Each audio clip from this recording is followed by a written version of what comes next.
남이 아니고 가족이니까. 세상이 변하면서 저는 폐지가 맞지 않을까.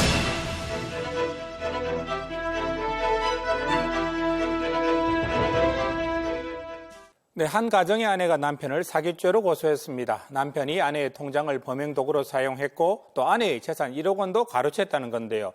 그런데 이거 아십니까? 남편의 혐의가 사실로 밝혀지더라도 부부간에는 사기죄가 성립하지 않기 때문에 남편이 처벌을 받을 가능성은 크게 낮다고 합니다.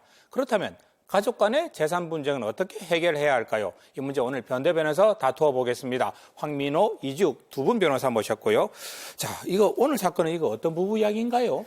네, 우리 부산 출신 방송인이죠. 네. 정가은 씨 부부 이야기인데요. 이 정가은 씨는 2001년 미스코리아 경남 선에 뽑힌 이후에 네. 연예계로 진출해서 그렇습니다. 이른바 키 큰 성애교로 불리면서 유명세를 타기 시작했습니다. 그 이후 각종 방송에 출연하면서 활발하게 활동을 해오다가 2006년 1월 동갑내기 사업가와 결혼을 했고 또 같은 해 7월에는 딸을 출산하기도 했는데요. 네. 그런데 안타깝게도 결혼 2년 만에 이들 부부는 이혼했고 현재 정가은 씨는 혼자서 아이를 키우며 방송 활동을 하고 있습니다. 그 정가은 씨 이혼 소식은 뭐 여러 사람이 들어서 알고 있기는 한데 그죠? 저기 전 남편을 고소했다는 말이 들리기 시작했어요. 이거 무슨 일인가요? 예, 그 정가은 씨는 전 남편을 특경 사기와 일반 사기로 고소했다고 알려졌습니다. 아하, 네. 그 정가은 씨의 대리인 측이 낸 입장문을 살펴보면 전 남편은 결혼을 약속하고 나서야 전과가 있었다는 사실을 털어놨고 아하. 이때 털어놓은 사실도 사실은 진실과 좀 다른 내용이었다고 합니다. 네. 그리고 제3자에게 정가은 씨의 통장으로 입금하라고 한 다음 그 돈을 가로챘다고 알려져 있는데 그 금액이 무려 132억 원이나 된다고 합니다. 네. 뿐만 아니라 정가은 씨로부터 1억 원 이상의 재산과 정가은 씨 인감도 가져갔는데 지금 반환하지 않고 있다고 합니다. 그런데 이거 수사를 통해서 정가은 씨의 전 남편의 혐의가 드러난다 하더라도 이거 처벌하기는 쉽지 않을 거라 이런 얘기가 있던데 이거는 어떤 내용인가요?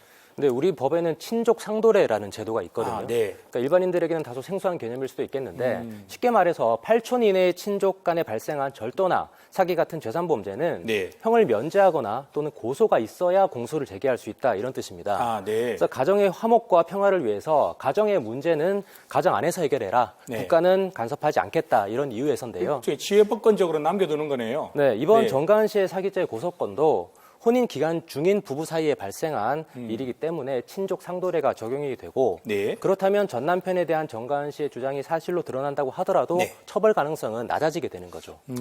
그런데 이 친족 상도례가 개인의 재산권과 또 행복추gun권을 제한하는 것이 아니냐라면서 이제 폐지해야 된다는 의견도 만만치가 않습니다. 그러니까 이게 친족 상도례라는 현실적으로 존재하는 법규 자체가 타당하냐 안 하느냐 오늘날의 눈높이로 봤을 때 이야기인 것 같은데요. 이거 돈 때문에 가족끼리 등지고 살 수는 없지만 그렇다고 또 가만히 있을 수도 없는 노릇인데 이거 어떻게 해야 될지 난감하긴 난감합니다. 이 주제 가지고 변대변 가상법정 열어보겠습니다. 친족 상도례를 폐지하자. 다시 말해서 부부간의 사기죄가 성립된다는 입장은 이지욱 변호사께서 맡아주시겠고요. 친족 상도례를 유지하자. 그러니까 부부간에는 사기죄가 성립 안 된다라는 입장은 황민호 변호사께서 맡아주시겠습니다. 사실 이 본역화는 제작진이 임의로 정한 것이기 때문에 변호사 두 분의 개인 의견과는 다를 수 있고 이해를 돕기 위해서 또 정가은 씨의 상황을 예로 들었다는 걸 말씀드리겠습니다. 그럼 첫 번째 쟁점 시작해 보겠습니다.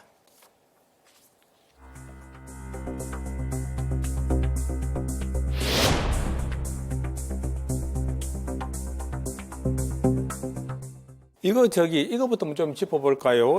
정가은 씨 쪽의 입장문의 내용을 살펴보면 남편의 범행 4가지 정도가 이렇게 적혀 있는데 이거 정말 사기죄에 해당하는 건가요? 저는 그렇게 보지 않는데요. 네. 그러니까 먼저 과거의 전력을 결혼할 상대방에게 일일이 다 공개하지 않았다고 하더라도 네. 그게 무슨 범죄 행위가 되는 것은 아닙니다. 오히려 정가은 씨의 전 남편은 정가은 씨에게 자신의 그 치부일 수도 있는 과거 네. 전력을 모두 털어놓았습니다. 다음으로 전 남편이 정가은 씨의 통장을 이용해서 남의 돈 132억 원을 편취했다고 하는데 네. 사실 여부를 떠나서 그건 전 남편과 제3자 간에 벌어진 일이기 때문에 피해자도 아닌 정가은 씨가 고소할 수는 없는 문제입니다. 네. 마지막으로 전 남편이 사업 자금과 세금 납부 명목으로 정가은 씨에게 1억 원 이상을 가져갔다고 하는데 한쪽 배우자가 상황이 어려우면 경제적으로 조금 여유 있는 쪽에 서로 도와주는 게 또 부부 아니겠습니까? 네. 그런데 이혼하고 한참 지난 이제 와서 그걸 갖고 사기죄라고 하니 전 남편 입장에서는 다소 억울할 수도 있는 부분이죠. 네. 이 부분이 이제 통상적인 사건의 흐름들을 살펴보면 네. 아마도 이제 이 사건 역시도 연예인인 정가은 씨를 관련된 사업이 아님에도 불구하고 정가은 씨가 관련된 사업인 것처럼 아마 내세웠을 거고요. 그래서 네. 아마 제3자에게 뭐 투자를 받았든 뭐 금전거래에 악용을 했든 간에 아마 네. 이런 식으로 사기를 쳤던 걸로 보입니다. 그래서 정가은 씨로부터 이제 인감도 받아갔다고 하고요. 네. 그리고 전 남편과 거래하는 상대방들은 정가은 씨를 믿고 아마도 뭐 계약이든 투자든 했을 겁니다. 정강원 씨 통장으로 돈이 들어가는 거니까. 그렇죠. 네. 그렇기 때문에 뭐 전 남편은 뭐 자동차 인수를 해서 인감을 받아갔다라고 아마 핑계를 댈 것 같은데 네. 그 목적 외에 사용했기 때문에 이 인감을 사용한 것도 일단 범죄라고 볼 수가 있고요. 네. 아무리 부부간 사이라 할지라도 사업상 목적으로 빌려갔지만 사실은 갚을 만한 상황도 안 됐을 것 같고 네. 그렇다면 이것도 사기가 되는 거죠. 이게 전 남편의 공식적인 입장이 아직까지 없다 보니까 정가은 씨 측의 공식 입장을 보고 또 저희들이 상황을 추론하고 있다는 점 좀 감안해 주시면 좋겠고요. 초반부터 이거 전 남편의 행동을 두고 이거 범죄다 아니다 지금 이런 두 분의 의견이 팽팽한데요. 다음 쟁점 열어보겠습니다.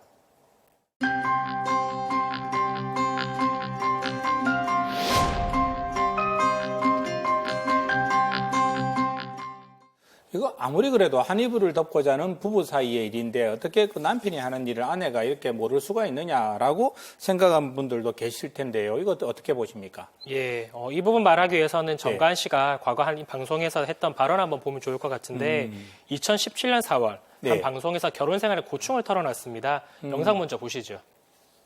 남편이 좀 늦게 들어오니까 저는 그게 너무 외로운 거예요.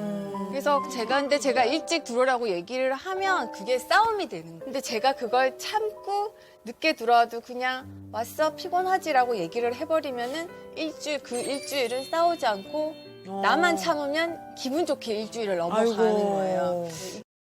당시 이제 정가은 씨 부부는 신혼이었다고 알려져 있었는데요. 남편의 늦은 귀가 때문에 서로 간의 대화도 충분치 않았을 걸로 보입니다.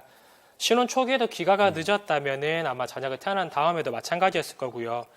늦게 귀가하는 것만으로도 싸웠다고 하는데 감히 남편의 사업에 대해서 말이나 꺼낼 수 있었을까요? 못했을 겁니다. 네, 그건 정가은 씨 측의 주장이고 네. 또 남편 쪽의 이야기를 들어보면 달리 생각해 볼 수도 있습니다. 정가은 씨 말에 따르면 남편이 자신의 통장을 사용하면서 그 통장에 총 132억 원이라는 네. 큰 돈이 들어왔다는 건데요. 그럼 보통의 아내라면 도대체 남편이 무슨 사업을 하고 있는지 네. 또 그렇게 많은 돈이 뭐 때문에 들어온 건지 궁금해하는 것이 당연한 것 아니겠습니까? 더구나 그 후에 남편이 체납한 세금 문제로 압류까지 들어왔고 그러자 남편이 정가은 씨에게 도움을 요청해서 네. 1억 원 이상을 받아갔다고 하는데 이쯤 되면 남편에게 어떤 일이 벌어지고 있는지 아내인 정가은 씨도 충분히 짐작하고 있지 않았나라는 생각이 들 물어볼 수도 수도 있습니다. 있다는 이야기겠죠. 네, 그래서 네. 현직 경찰관의 이야기 한번 들어보시겠습니다. 만약 한 가정에 누군가가 범죄를 저질렀을 경우 그 가정에 함께 거주하는 다른 누군가가 이를 알고도 묵인하였다면 공범 또는 방조의 혐의로 함께 처벌될 수도 있습니다. 물론 뭐 저희들이 지금 주고받는 이야기들은 가정에 근거해서 하는 이야기입니다. 조금 전에 나왔던 이야기도 그렇고요. 예, 지금 이미 확정된 사실이 아니다는 점 저희들이 다시 말씀드리겠고요. 하지만 이거 정가은 씨 측에서 괜히 오해를 살 수도 있는 부분이긴 하겠어요. 예, 맞습니다. 그래서 이제 정가은 씨가 연예인으로서 치명적일 수도 있는 가정사를 드러내면서까지 네. 변호사를 선임해서 전 남편을 고소하게 된 겁니다. 아, 그래서 고소하게 된 것이라? 예. 네. 연예인에게 있어 이제 이미지라는 건 생명과도 같다고 볼 건데 네. 정가은 씨는 그 사이에서 태어난 딸만큼은 더 이상은 고통받아서는 안 된다는 생각에 용기를 내어서 네. 전 남편을 고소하게 된 겁니다. 왜 전 남편은 잘못 때문에 이미 이혼해버린 그 아내와 그 자식까지 손가락질 당해야 될까요? 네. 그야말로 현대판 연좌제가 아닐까 싶은데 정신건강의학 전문가의 소견을 한번 들어보시죠. 유명인 같은 경우에 배우자가 음주운전을 했다든지 혹은 사회적으로 지탄받는 행동을 했을 경우에 같이 비난을 받게 될 수가 있는데요. 그 유명인이라는 이유 때문에 비난을 받게 된다면 그 정서적으로 느끼는 당혹감, 우울감 혹은 죄책감들이 훨씬 더 크다고 할 수 있습니다. 그런데 이 피해자들은 가만히 있는데 왜 네. 전 배우자인 정가은 씨가 먼저 나서서 고발을 했는지 저는 그 점이 좀 이해하기 어려운데요. 아하, 네. 피해자들이 정가은 씨를 상대로 형사 고소나 또는 뭐 민사 소송을 제기한 것도 아니거든요. 네. 혹시라도 나중에 그런 상황이 되면 그때 가서 자신의 결백을 밝히면 되는 겁니다. 근데 아까 입장문을 보니까 정가은 씨는 자신의 명예 회복을 위해서 네. 전 남편을 사기죄로 고소 고발을 했다고 하는데 그러면 반대로 전 남편의 명예는 어떻게 되는 겁니까? 그리고 또 두 사람 사이에 자녀도 있잖아요. 네. 그럼 이 아이는 지금 졸지에 사기꾼의 자녀 소리를 듣게 되는 건데 이 아이의 명예는 생각을 안 하나요? 예, 어차피 친족 상도례 때문에 전 남편을 처벌하기도 어려울 텐데 네. 그것을 잘 알면서도 왜 이런 결정을 내린 건지 여러모로 참 아쉽습니다. 아하, 이게 가족의 명예를 생각한다면 굳이 전 남편을 사기죄로 고소했어야 하나는 이야기신 것 같은데요. 어차피 친족 상도례가 적용돼서 처벌될 가능성이 낮기 때문이 아닌가, 뭐 그 말씀이시라 그죠? 예, 결국은 자 돌고 돌아서 친족 상도례 문제까지 왔습니다. 여기서 오늘의 주요 정점을 다퉈보겠습니다.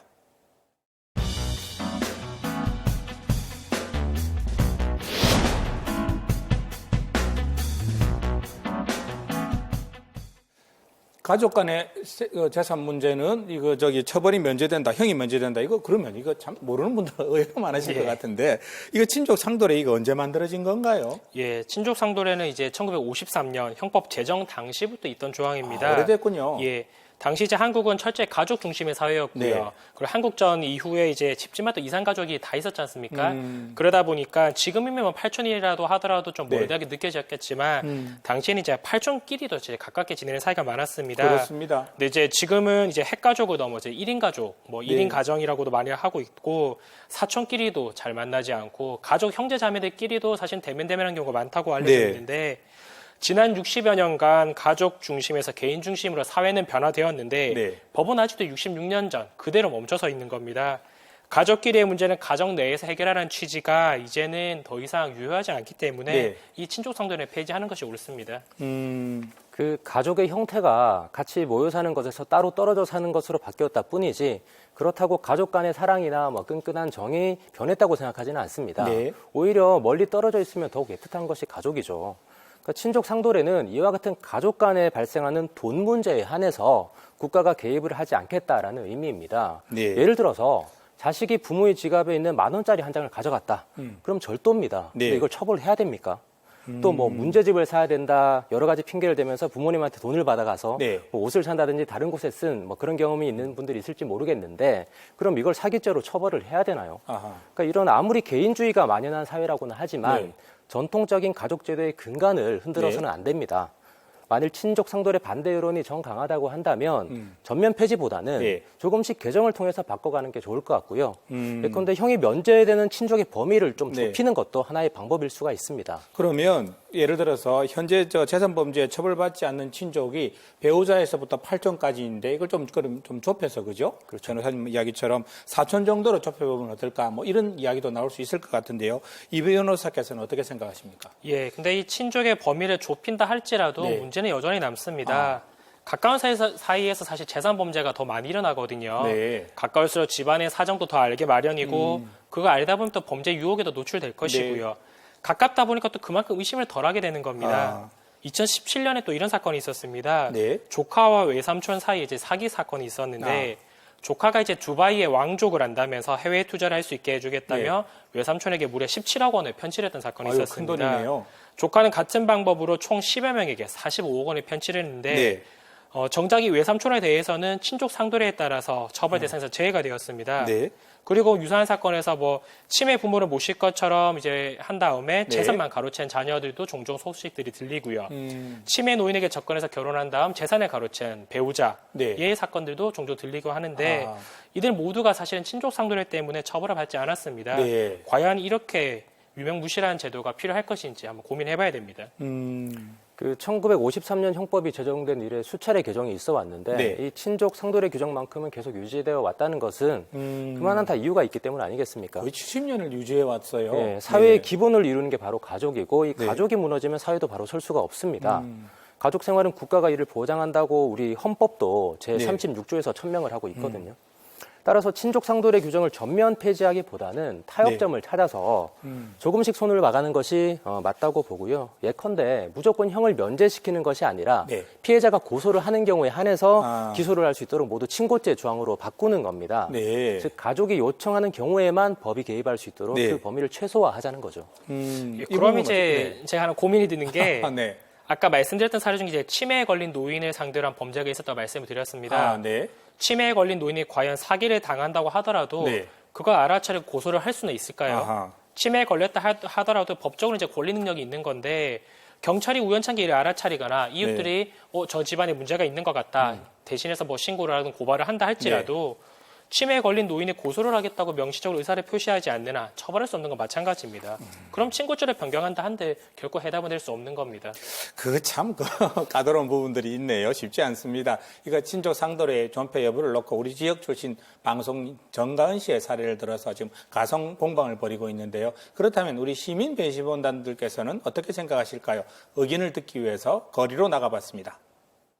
전 남편이든 현 남편이든 그런 사기가 있으면은 처벌해야죠. 그 배우자 간에도 그런 일이 빈번하게, 친족 간에 그런 일이 빈번하게 일어나니까 필요한 것 같아요. 지금은 더욱더 그 경제도 어려워지고 각박하니까. 마음은 뭐 처벌을 받았으면 좋겠는데 그게 또 가족이니까, 남편이니까 처벌을 받으면 또 이상할 것 같은데, 가족은 또 남하고 다르잖아요. 굳이 뭐 폐지 쪽에 폐지할 필요가 있겠나 싶어요. 배우자의 관계에서 싸움이 있어가지고 서로 고소를 못하고 이런 경우들을 봤거든요. 예, 그래서 있으면 그 사람들한테 좀 억울하다는 그런 말을 좀 많이 들어서 있었으면 하는 조금 바람이 드네요.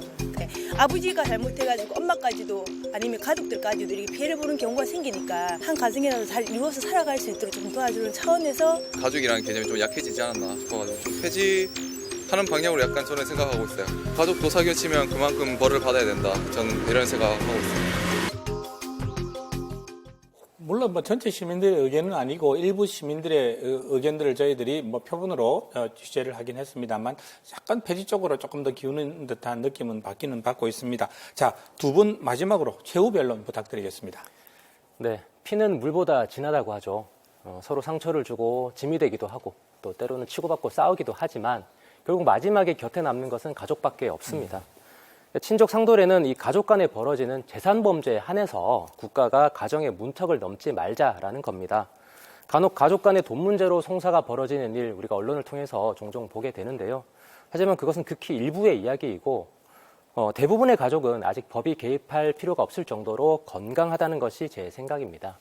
친족 상도례 규정을 당장 폐지하자라는 것보다는 수정이 필요하다면 좀 더 의견을 모은 다음에 점진적으로 개정해 나가는 것이 바람직하다고 보입니다.